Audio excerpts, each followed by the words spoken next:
Salut à tous, c'est Trader Tribu. Alors aujourd'hui une nouvelle vidéo pour parler de l'investissement à long terme, notamment avec Trend France. J'en avais déjà parlé la dernière fois, enfin il y a quelques vidéos de ça. Mais là, on m'a pas mal demandé où j'en étais sur le portefeuille parce que j'ai commencé à suivre avec son indicateur à partir du mois de janvier. Donc là, ça fait 3 mois. Je vais pouvoir vous faire un petit bilan. Alors, pour rappel, pour ceux qui ne connaissent pas, Trend France, donc vous voyez son site à l'écran, il a créé un screener et un indicateur qui est très visuel, qui est vraiment sympa. Alors là, vous le voyez, donc ça marche sur Pro Real Time. Vous voyez par exemple, j'ai pris une action américaine que j'ai en portefeuille qui s'appelle ICAD. Et vous pouvez voir qu'avec son indicateur, c'est super visuel parce que on peut voir une courbe, vous avez différentes courbes qui correspondent à la durée, c'est-à-dire sur du court terme, moyen terme et long terme. La courbe la plus basse était sur le long terme. Et donc en fait, ce qu'on va repérer, on va repérer le breakout. Donc là, vous voyez ici, à ce niveau-là, on a un breakout après une longue tendance de baisse.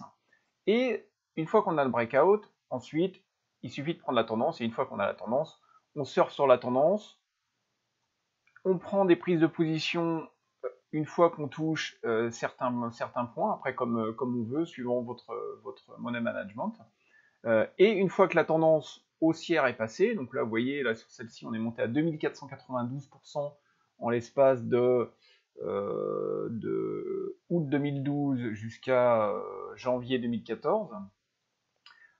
Et puis derrière, eh ben, on sort de position à partir du moment où la tendance s'inverse et on passe sur une tendance plutôt baissière. Donc l'indicateur moi me plaît pas mal parce que c'est vraiment quelque chose de super visuel et c'est vrai qu'on n'a pas besoin de jongler sur les différentes unités de temps, on est en hebdo. Donc bon, je me base là-dessus et je me suis dit que l'idée était effectivement très bonne. J'ai commencé depuis le mois de janvier où j'ai d'abord essayé de prendre des débuts de tendance. Ça n'a pas été super simple parce que vous allez voir au niveau du taux, c'est pas énorme. Au niveau du taux enfin, j'ai un fort taux d'échec. Donc je suis plutôt parti sur une autre. J'utilise toujours son indicateur, mais sur des pullbacks. Alors que je vous montre tout ça. Donc les résultats. Les résultats, j'ai passé, vous voyez, toutes ces lignes-là. Une ligne, ça correspond à un trade. Là, c'est en rouge parce qu'ils sont tous perdants, ceux-là. Ceux qui sont gagnants, bah, je les ai toujours en portefeuille. Vous voyez, tout ce qui est marqué LT, ça veut dire long terme. LTPB EU, ça veut dire long terme, mais avec pullback sur des marchés européens. Long terme, pullback sur les marchés américains. Et long terme sur les marchés américains. Donc comme ça c'est mon track record, et avec ça, bah, je peux voir effectivement quel point je peux améliorer et comment ça se passe. Donc maintenant, si je regarde d'un peu plus près, donc là, je vous ai parlé de long terme US, long terme pullback US et long terme pullback EU. Donc là, quand je vois le long terme, par exemple, j'ai fait 12 trades. Sur les 12, j'en ai eu 9 perdants. J'ai 335 € de perte. Alors, je suis parti sur des tailles de position qui sont toujours les mêmes, des toutes petites tailles de position par rapport au portefeuille que j'ai. Donc, je suis parti sur 600 € de taille de position pour pouvoir essayer au départ, essayer de jouer un peu avec le screener et l'indicateur, voir ce que ça donnait. Donc juste sur le long terme, donc j'ai essayé de prendre juste au niveau du breakout, j'ai 25% de réussite, donc j'ai 9 perdants et 3 en cours. Donc j'ai 335 € de perte à cause des 9 perdants, et en cours, pour l'instant je suis à plus 317, mais c'est virtuel parce que j'ai pas vendu là-dessus. Sur les US, alors les US j'ai 0% de réussite, j'ai fait 8 trades et sur les 8 j'ai perdu. Sur le pullback US, j'en ai fait 7 et j'en ai gagné 1, où je suis sorti en avance pour plusieurs raisons. J'en ai 4 de perdants et 2 en cours. Donc, ce qui fait que j'ai 29% de réussite sur le pullback US. Et sur le pullback EU, là j'ai fait qu'un seul trade qui n'a pas fonctionné et donc je suis sorti. Donc vous voyez que au niveau du stop, normalement je m'étais fixé une règle à 5%, mais vu que j'ai pris des actions plus ou moins volatiles, j'ai pu avoir beaucoup plus. Vous voyez que je suis entre moins 3 jusqu'à moins 12% sur... alors là c'était une penny, donc ça va très vite. Je me suis fait sortir. Alors là j'ai pas mis de stop parce que justement c'était une penny. Et donc j'ai décidé de sortir en fin de semaine quand on était du coup en mauvaise position. Donc c'est pour ça que on a ce type de perte. Néanmoins, j'ai toujours des positions. Alors, hop, on va se mettre ici. Alors le pullback, ouais, j'ai oublié de préciser. Le pullback, en fait, c'est, on va voir un exemple tout de suite. J'ai pris position vendredi, non jeudi, pardon. C'est une action américaine qui s'appelle MVIS, où elle était ressortie sur le screener de Trend France. Et donc là, c'était plutôt un pullback. Vous voyez qu'on a fait ici un breakout au mois de début février. On a fait un beau breakout. Et derrière, on a un pullback. Et là, j'ai pris position pile poil sur la ligne de long terme.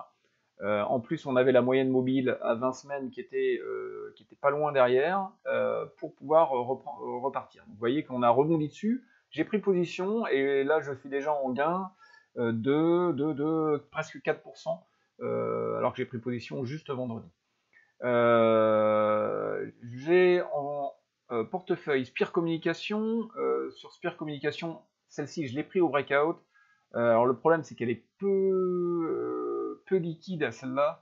Donc je suis dedans, je suis à plus, je sais plus combien, je l'ai pris à 2,87, on est aujourd'hui à 3,54. Mais bon, on va rester, vous voyez, il y a des très grandes mèches basses, puisqu'il y a peu de liquidité sur le titre. Néanmoins, on a, vous voyez qu'ici, on a la moyenne mobile à 20 semaines, on a en rouge la moyenne mobile à 41 semaines, et on a ici notre ligne de long terme. Enfin, on a, alors, ICAD, j'en ai pas parlé, j'en ai parlé juste au début. ICAD, celle-ci, c'est pareil, je l'ai pris sur pullback, et derrière, on a eu un super rebond. Là, je suis en gain assez important, vous voyez, je suis en gain de 226 € alors que j'ai que 600 € sur la ligne. Là, on est à 40 points, enfin un peu moins de 40 points, parce que ma prise de position, c'est sur la ligne bleue. Jusqu'ici, je suis à 34%.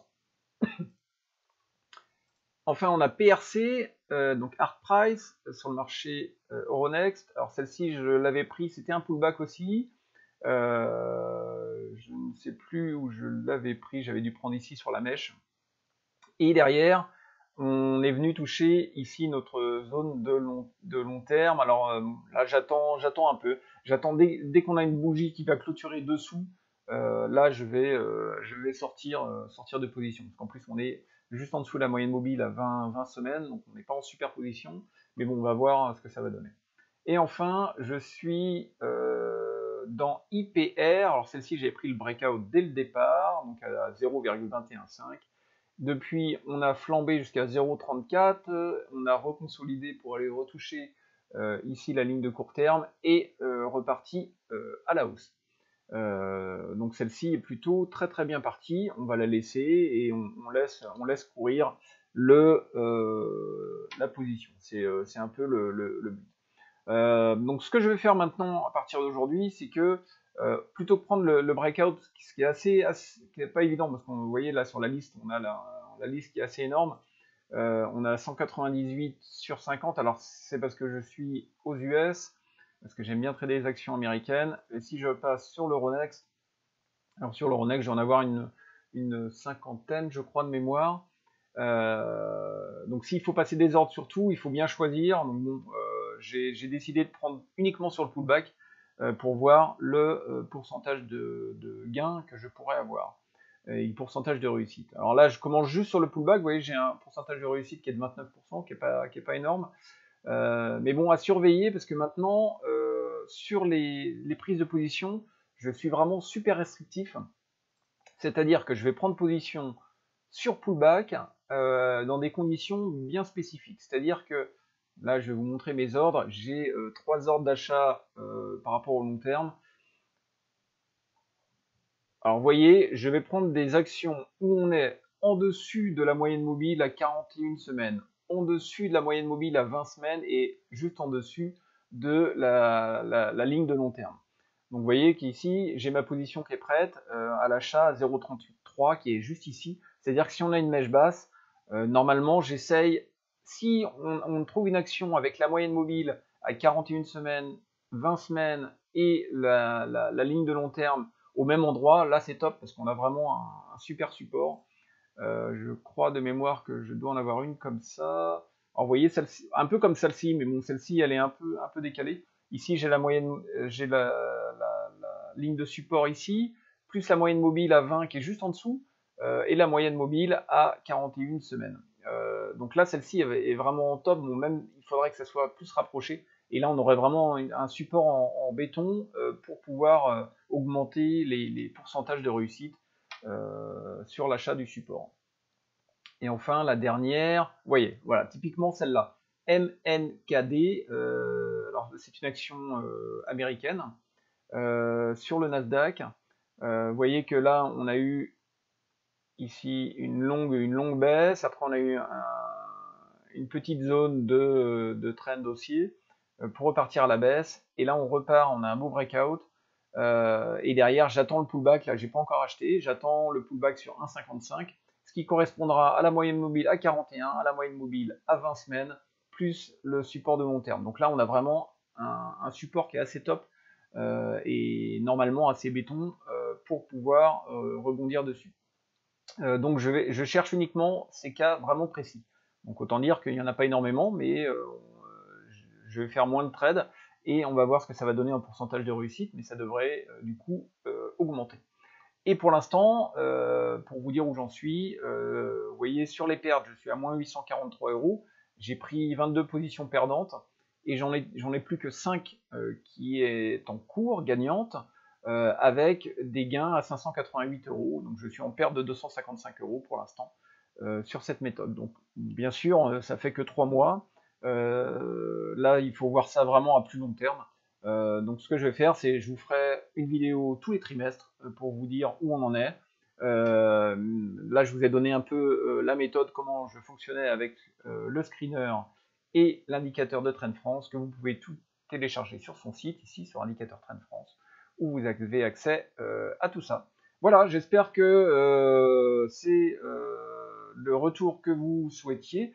N'hésitez pas à me le faire savoir dans les commentaires si y a des choses à dire par rapport à ça.